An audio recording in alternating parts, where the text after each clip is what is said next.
Orada doğrudan da elə evlər var ki, o sökülməlidir, amma adam kimi də, insan kimi. O insanları da düşünmək lazımdır ki, bu adam 30 il, 40 il, 50 il, 80 il burada yaşayıb, balaca bir daxmalarda bunun da parasını elə verir ki, qəlbində toxunmayasan da. Bu da gəlib özünə normal bir ev tapsın, ona münasib yaşasın, ömrünə nə qalıb ki onu? Onu düşünmək lazım. Bir, insanı, vətəndaşı, sakini. İkincisi, düşünmək lazım ki, bu sökəndən sonra net tikim yox. Sən əvvəlcədən düşünməlisin ki, burada net tikiləcək.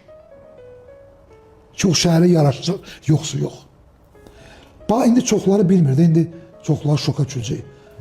Filarmoniya, çox gözəl filarmoniyamız var. İncəsənət muzeyi var. Düz yuxarı kimi orada şəlalə kimi o zona hamısı qəbirstanlıq olub. Bax, indi çoxları şoka düşmüş.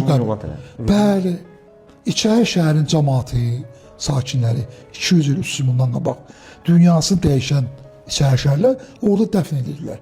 Düz Kəmbələnkəndi kimi. İndi görün qəşəng, indi o sual ya, o qəbirstanlıq qalmalıdır yoxsa şəhərin mərkəzində.